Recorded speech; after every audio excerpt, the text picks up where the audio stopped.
चलिए स्टूडेंट्स, अब बिना देर किए अपने पैसेज की ओर आगे बढ़ते हैं। और जो बच्चे यूट्यूब पर पैसेजेस देख रहे हैं उनको मैं एक बार कंप्लीट पैसेज शो कर देता हूँ।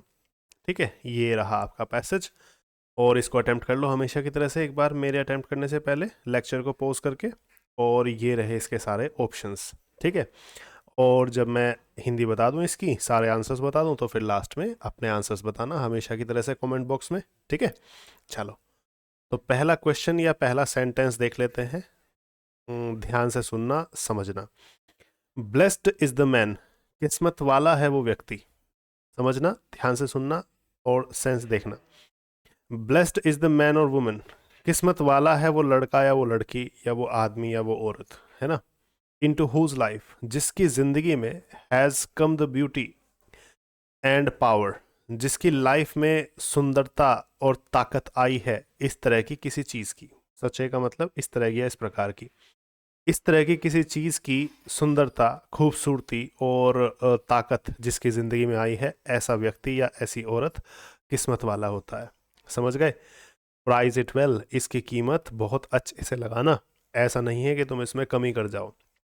प्राइज इट वेल का मतलब हो गया इसकी कीमत बहुत ठीक से लगाना। इंपेरेटिव सेंटेंस है, वर्ब से शुरू हो रहा है सीधा, तो इसकी कीमत ठीक से लगाना, इसको ठीक से समझना, सेंटेंस ही है। डू ऑल इन योर, देखो अभी हमने ब्लैंक फिल नहीं किया है। कारण ये है कि हमारे सामने चार ऐसे वर्ड्स हैं जिनका मीनिंग बहुत सिमिलर सा बैठ रहा है, उनमें से कोई भी आ सकता है, तो कोई भी बच्चा गड़बड़ कर सकता है यहाँ पर। इसलिए हम थोड़ा सा आगे मूव कर रहे हैं ताकि हमें हिंट आ जाए, क्योंकि जहाँ पर आपको क्लियर नहीं होता वहाँ पर पैसेज में आगे कोई ना कोई हिंट होता है ज़रूर, है ना। डू ऑल इन योर, हर वो काम करो जो तुम्हारी किसी चीज़ में है। हर वो काम करो जो तुम्हारी किसी चीज़ में है। To keep such a friendship unbroken, इस तरह की फ्रेंडशिप को, इस तरह की फ्रेंडशिप को ना टूटने देने के लिए। अनब्रोकन का मतलब वो वैसी ही बनी रहे, टूटे ना। इस तरह की फ्रेंडशिप को ऐसे ही बनाए रखने के लिए जो भी तुम्हारी क्षमता में है ना, जो भी तुम कर सकते हो वो सारे काम करो, ये बात बोली गई है। तो यहाँ से हमें एक हिंट आ गया कि यहाँ पर फ्रेंडशिप की बात हो रही है ना, यहाँ पर दोस्ती की बात हो रही है। और ये हिंट मैंने तुम्हें स्टार्टिंग में ही, पैसेज को शुरू करने से पहले ही इमेज में भी दिया था। ठीक है, तो ये फ्रेंडशिप के लिए एक हल्की सी इमेज मैंने लगाई है यहाँ पर, ताकि आपको हल्का सा हिंट आए। ध्यान से सुनना, फिर से रिपीट करता हूँ। किस्मत वाला है वो व्यक्ति जिसकी लाइफ में इस तरह की दोस्ती की, इस तरह की फ्रेंडशिप की खूबसूरती और ताकत मिली है उसे। ठीक है, तो यहाँ पर जो हमारा आंसर होगा पहले ऑप्शन में, वो फ्रेंडशिप का होगा। बात समझ में आई। हालांकि जानकारी, भाईचारा, रिश्तेदार, ये सब जो हैं सिमिलर वर्ड्स हैं और काफ़ी हद तक सेट बैठते हैं। तो आगे फ्रेंडशिप दे करके आपको हिंट दे दिया कि फ्रेंडशिप की बात इस पैसेज में हो रही है, दोस्ती की बात इस पैसेज में हो रही है। ठीक है। डू ऑल, हर वो काम करो जो तुम्हारी किसी चीज़ में है, जो तुम्हारी किसी चीज़ में है। To keep such a friendship, ऐसी फ्रेंडशिप को बनाए रखने के लिए, ऐसी फ्रेंडशिप टूटे ना, इसके इसके एफर्ट लगाने के लिए हर वो चीज़ करो जो तुम्हारी किसी चीज़ में है। वो क्या चीज़ है? जो तुम्हारी पावर का मतलब कैपेसिटी या क्षमता या ताकत जो तुम्हारे बस में है, हर वो काम करो। चांसेस हैं इस वर्ड के आने के। तो do all in your deeds, हर वो काम करो जो तुम्हारे काम में है। डीड का मतलब काम होता है, जो तुम्हारे काम में है। ऐसी तो हिंदी सही नहीं बैठेगी। Do all in your success, हर वो काम करो जो तुम्हारी कामयाबी में हो, फ्रेंडशिप को बनाए रखने के लिए। ये भी हिंदी सही नहीं आ रही। हर वो काम करो जो तुम्हारे स्रोत में हो, ये भी हिंदी सही नहीं है। तो आंसर क्या है? हर वो काम करो जो तुम्हारी कैपेसिटी में हो, हर वो काम करो जो तुम्हारी क्षमता में हो, हर वो काम करो जो तुम्हारी ताकत में हो। समझ में आई बात? तो ये इसका मीनिंग बैठ जाएगा, इसलिए आंसर पावर आएगा। आगे बढ़ते हैं। अवॉइड द, किसी चीज को अवॉइड करो। अब क्या चीज है जो तुम्हारी फ्रेंडशिप में के रास्ते में आएगी, उस चीज को अवॉइड करना है, उस चीज से बचना है। फोर, अब देखो फोर जो है दो सेंटेंस को जोड़ रहा है, इसलिए इसका मीनिंग यहां पर क्योंकि लगेगा। फॉर व्हेन, क्योंकि जब। इट कम्स, क्योंकि जब ये चीज आती है। It can not be, it can not be, क्योंकि जब ये चीज होती है आपकी फ्रेंडशिप में, तो फिर इसको जो है कुछ किया नहीं जा सकता वापस से। मतलब इसको दोबारा से कुछ ठीक नहीं किया जा सकता, उस तरह का होगा, है ना। तो अब देखो क्या आंसर हमें 43 में चाहिए, पहले इसको देखते हैं। अवॉइड, किसी चीज से बचो जो फ्रेंडशिप के बीच में आती है। फ्रेंडशिप के बीच में क्या आ सकती है? ब्रेक्स आ सकते हैं, मतलब कोई गड़बड़ हो गई बीच में तो ब्रेक के चांसेस हैं। कंसिक्वेंसेस, फ्रेंडशिप के परिणाम से बचना है। फ्रेंडशिप का परिणाम तो अच्छा ही होता है ना, ऐसा तो नहीं है, इससे आप बचेंगे नहीं। ठीक है। फ्रेंडशिप की डिस्टर्बेंसेस से, फ्रेंडशिप में आने वाली परेशानियों से बचना है, ऐसा नहीं है भाई फ्रेंडशिप में परेशानियाँ आती है, ठीक है, तो इससे बच नहीं सकते आप। फ्रेंडशिप रखेंगे तो फिर दूसरे की लाइफ में जो परेशानियाँ हैं वो आप पर भी थोड़ा सा अफेक्ट करेंगी, ठीक है। इरेशनैलिटी, अतार्किकता से बचना है, ये भी नहीं आएगा यहाँ पर। इरेशनल का मतलब अतार्किक होता है, तो अतार्किकता से बचना है, ये भी नहीं होगा। तो फ्रेंडशिप के बीच में आने वाले ब्रेक्स, फ्रेंडशिप के बीच में आने वाली रुकावटों से बचना है, मतलब ऐसी चीज़ें जो आपकी फ्रेंडशिप को ख़राब कर सकती हैं, उससे बचना है, उससे दूर रहना है, ठीक है। तो ब्रेक का मतलब यहाँ पर रुकावटों से है, तो फ्रेंडशिप के बीच में आने वाली रुकावटों से बचना है, फ्रेंडशिप के बीच में आने वाली ऐसी चीज़ों से बचना है जो तुम्हारी फ्रेंडशिप को तोड़ सकती है, रोक सकती है, क्योंकि जब ये आती है, इट कैन नॉट बी, तो इसे वापस से ठीक नहीं किया जा सकता। ये वाला सेंस यहाँ पर आ रहा है, तो ठीक करने वाला सेंस है यहाँ पर 44 में। देखो क्या आंसर लगाना चाहोगे, क्योंकि इसे वापस से ट्रीट नहीं किया जा सकता, ऐसा तो नहीं है, ट्रीट तो किसी चीज़ का इलाज करना होता है। क्योंकि इसे वापस से निर्माण नहीं किया जा सकता, इसका ये भी हिंदी सही नहीं आएगी। क्योंकि इसे वापस से सुधारा नहीं जा सकता, ठीक नहीं किया जा सकता, ये हो सकता है। मेंड का मतलब सुधारना होता है, क्षतिपूर्ति करना या सुधारना।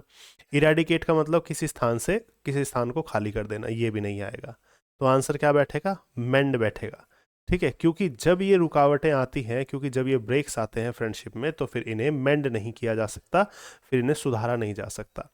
And the jarring note, jarring note का मीनिंग क्या है यहाँ पर, जारिंग नोट का मतलब है, ये पूरा का पूरा फ्रेज के रूप में भी याद कर सकते हो तुम। जारिंग नोट का मतलब होता है ऐसी कोई घटना या ऐसी कोई चीज़ जो तुम्हें झंझोड़ कर रख दे अंदर से, ठीक है। कोई झगड़ा कह लो, इसका मीनिंग कोई मीनिंग लिख सकते हो, झगड़ा कह लो, कलह कह लो, विवाद कह लो, या फिर झंझोड़ देने वाली कोई चीज़ कह लो, कुछ भी इसका मीनिंग लिख सकते हो। यहाँ पर आगे आई है एक वर्ब, जिसका वर्ब है आपकी MAR, मार। SEIS इसमें प्रेजेंट इंडेफिनिट के टेंस के थ्रू लगा है, क्योंकि आपके बीच में जो झगड़ा हुआ, जो ब्रेक्स आए हैं, वो क्या करते हैं, वो आपकी हारमोनी को मार कर देते हैं। मार का मतलब क्या होता है, हानि पहुंचाना, मीनिंग लिख लेना मार वर्ब का मीनिंग है हानि पहुंचाना। तो क्योंकि वो आपकी जो हारमोनी है आप दोनों के मन में, आपके अंदर जो तालमेल है, आपके अंदर जो सामंजस्य है, हारमोनी का मतलब सामंजस्य या तालमेल, आपके अंदर जो मेल भाव है, उसको मार कर देती है। मार का मतलब उसे हानि पहुंचाना, उस पर चोट पहुंचाना, ठीक है। तो आपके बीच में जो झगड़े हुए, उनसे क्या होगा, आपके अंदर के मतभेद जो है, आपके अंदर की जो तालमेल है, उसको हानि पहुंचेगी। It is not a question of, ये केवल एक सिंपली इस चीज का ही क्वेश्चन नहीं है, ये केवल एक इस चीज का ही प्रश्न नहीं है, that may be full and complete, के हाँ इसके बाद में ये चीज पहले की तरह फुल हो जाएगी, कंप्लीट हो जाएगी, पहले की तरह से पूरी हो जाएगी। It's the hurt in the heart, ये आपके दिल को पहुंचने वाली चोट है, ये आपके दिल को पहुंचने वाली चोट है। That will not readily heal, जो आसानी से हील नहीं होगी। रेडिली का मतलब जल्दी से, आसानी से, जो कि आसानी से हील नहीं होगी। एंड द कॉन्फिडेंस, और जो कॉन्फिडेंस आप दोनों के मन में था, that will not fully come back, वो पूरी तरह से वापस नहीं आएगा। एक कहते हैं ना, गांठ पड़ गई बस बीच में, अब ठीक है, विश्वास करते हैं, दोस्त यार हैं, लेकिन अब वो वाली बात नहीं है जो पहले थी। ये चीज़ आपके मन में आ जाती है। तो इसीलिए आपकी फ्रेंडशिप के बीच में जितने भी ब्रेक्स आए, उनको अवॉइड करना है, उनसे बचना है, ठीक है। तो it's not a question of, ये किसी चीज़ का क्वेश्चन नहीं है कि इसके बाद में ये चीज़ पहले की तरह से कंप्लीट हो जाएगी। तो किस चीज़ का क्वेश्चन नहीं है, समझो, आंसर करो। ये झगड़े का क्वेश्चन नहीं है कि झगड़ा करेंगे और फिर उसके बाद कंप्लीट हो जाएगी, ऐसा नहीं है। ये साइलेंस का क्वेश्चन नहीं है, ऐसा भी नहीं है। इन एडवर्सिटी कोई वर्ड होता नहीं है, इन हटा दो इसमें से, तब इसके बाद में जो वर्ड बचता है एडवर्सिटी, उसका मीनिंग होता है दुख या आपदा वगैरह, है ना, दुख या आपदा वगैरह इसका मीनिंग होता है। और फॉरगिवनेस का मतलब माफ़ी, माफ़ी वर्ड यहाँ पर लगेगा, क्यों लगेगा, हिंदी सुनो हिंदी से तुम्हें पता लग जाएगा कि मैं माफ़ी वर्ड यहाँ पर क्यों लगा रहा हूँ। फॉरगिवनेस का मतलब माफ़ी। It's the hurt, sorry, it's not a question of forgiveness, ये केवल माफ़ी का क्वेश्चन नहीं है कि तुमने झगड़ा किया, एक दूसरे को माफ़ कर दिया और पहले की तरह से चीज़ें कंप्लीट हो गई, फुल हो गई, पहले की तरह से जैसी चीज़ थी वैसी हो जाएगी, ऐसा नहीं है। अब तुम्हारी हिंदी सेट बैठ गई होगी यहाँ पर। तो ऐसा नहीं है कि आपने झगड़ा कर लिया, आपके बीच में ब्रेक्स आ गए और फिर उसके बाद में आपने उसे सुधार दिया, आपने उसे मेंड कर दिया और फिर एक दूसरे को माफ़ कर दिया और फिर से पहले जैसे हो गए, ऐसा हमेशा नहीं हो पाता है ना। तो इसीलिए आपको ब्रेक्स से बचना है, ठीक है। और क्योंकि इन्हें सुधारा नहीं जा सकेगा, इन्हें मेंड नहीं किया जा सकेगा, और फिर आपको क्या करना है, it's not alone a question of forgiveness, ये केवल माफ़ी का क्वेश्चन नहीं है कि माफ़ कर दो सब ठीक हो जाएगा। It's the hurt in the heart, ये दिल को पहुंचने वाली चोट है जो कि आसानी से ठीक नहीं होती, और आपके बीच में जो कॉन्फिडेंस होता है वो फिर से वापस नहीं आएगा पूरी तरह से। ठीक है, तो ये था आपका पैसेज। तो अपनी फ्रेंडशिप को बचाने के लिए अपने एक या दो दोस्त ऐसे होते हैं ज़रूर जो आपके हर सिचुएशन में काम आते हैं। तो अपनी ऐसी फ्रेंडशिप को बचाने के लिए पूरे पूरे एफर्ट्स लगाओ। जो स्टूडेंट ठीक से सही से अपनी फ्रेंडशिप को मेंटेन रखने के लिए सही और ईमानदारी भरे एफर्ट्स लगाएगा, उसके पास ऐसे एक या दो जेन्युइन पर्सन हमेशा होंगे जो हमेशा उसकी परेशानी वाले समय में, डिफ़िकल्टी वाले समय में उसका साथ देते हैं। जैसे इमेजिन कीजिए आपका भाई या आपकी बहन या आपके पेरेंट्स या आपके पड़ोसी आपके साथ नहीं आ रहे हैं, तो आपके दोस्त ऐसे ऐसे लोग होते हैं, अगर आप उनसे ईमानदारी से ट्रीट करते हैं हमेशा, चाहे उसमें आपको कुछ सहन भी करना पड़ जाए कई बार, लेकिन आप उन्हें बहुत अच्छे से और ईमानदारी से ट्रीट करते हैं, तो कई बार वो दूसरे शहर से भी आपकी हेल्प करने के लिए एकदम से आ जाते हैं। ठीक है, तो अपनी फ्रेंडशिप को इतना ईमानदारी भरा, इतनी गहरी इंटेंसिटी उसकी रखो कि वो आपके हमेशा काम आए। और उसके लिए ध्यान रखना, आपके रास्ते में बहुत सारी मुश्किलें आएंगी, ऐसी चीज़ें, ऐसे किस्से आएंगे जो आपकी फ्रेंडशिप को तोड़ सकते हैं, है ना, तो उनसे बच के रहना है आपको। ठीक, चलिए, तो आज के लिए इतना ही। अब हम नेक्स्ट पैसेज करेंगे नेक्स्ट क्लास में।